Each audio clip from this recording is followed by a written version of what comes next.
Daniel Carter was a poor single father, barely surviving on construction jobs that paid late and never enough.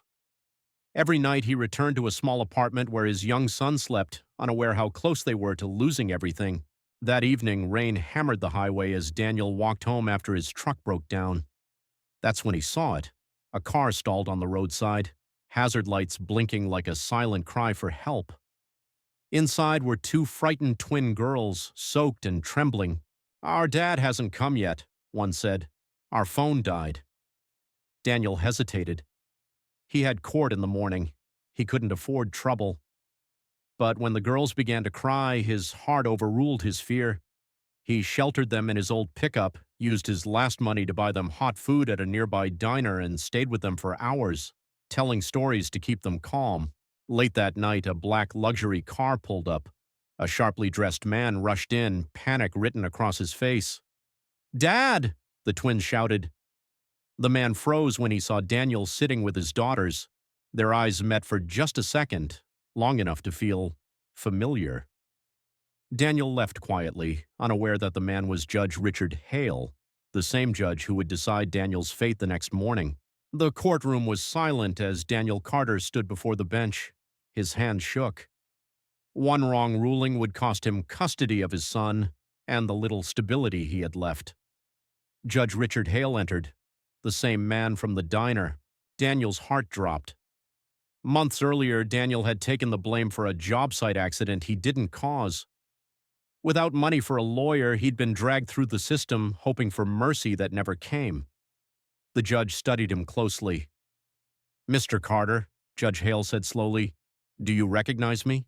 Daniel swallowed. "Yes, Your Honor." The judge turned to the courtroom.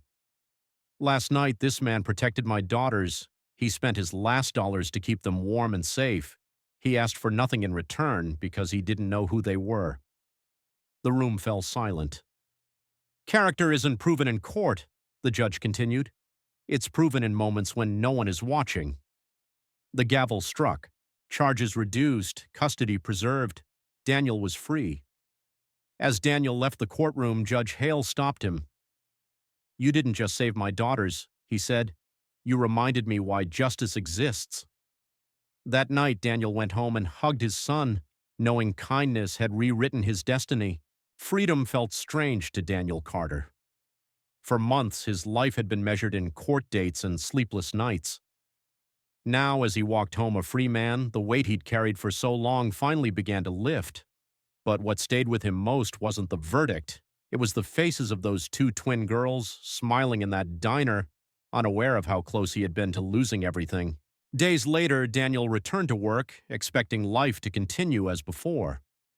Instead, it changed. A letter arrived at his small apartment, stamped with the seal of the court. His hands trembled as he opened it. Inside wasn't a summons, but an opportunity. Judge Hale had personally recommended Daniel for a state-funded training program for injured workers, something Daniel had never known existed. With it came stable hours, better pay, hope. Weeks later, Daniel stood in the front row of a school auditorium watching his son step onto the stage for a father-son award ceremony. When his name was called, Daniel felt tears blur his vision. "Dad never gives up," his son said proudly. "He helps people, even when he has nothing." In the crowd, Daniel noticed a familiar face. Judge Hale stood quietly near the exit, the twin girls beside him. He gave Daniel a small nod, not of authority, but of respect. Some debts can never be repaid. But kindness has a way of multiplying, passed from one heart to another, changing lives in ways no courtroom ever could. Months passed, and Daniel Carter's life no longer felt like it was always on the edge of collapse. With steady work and regular hours, he could finally breathe. But one thing hadn't changed. Daniel still noticed people others walked past. One cold evening on his way home, he saw a young man sitting outside a closed grocery store, his head buried in his arms. A small backpack lay beside him, torn and nearly empty. Daniel almost kept walking. Then he remembered the rain, the twins, the night everything changed. "Hey," Daniel said gently, "you okay?" The man shook his head. He'd lost his job, missed rent, and had nowhere to go. No family, no one willing to help. Daniel bought him a warm meal, then another. He helped him find a shelter and connected him with the same training program that had saved his own future. Weeks later, Daniel received a message. The young man had found work. He was back on his feet. That Saturday, Daniel stood with his son at a community volunteer event organized by the local courthouse, an initiative started by Judge Hale, inspired by a single act of kindness on a rainy night.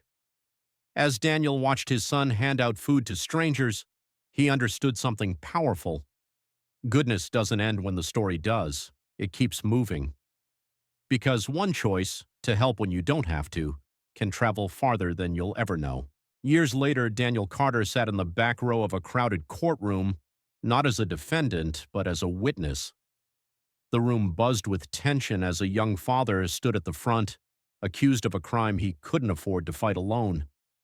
Daniel saw himself in the man's shaking hands, in the fear that no one was coming to help. When Judge Richard Hale entered, his eyes briefly met Daniel's. He nodded. Daniel took the stand. He spoke about the training program, the second chances, the quiet help that saved lives before they ever reached a breaking point. He spoke not as a lawyer, but as proof. The judge listened carefully. Then he turned to the courtroom.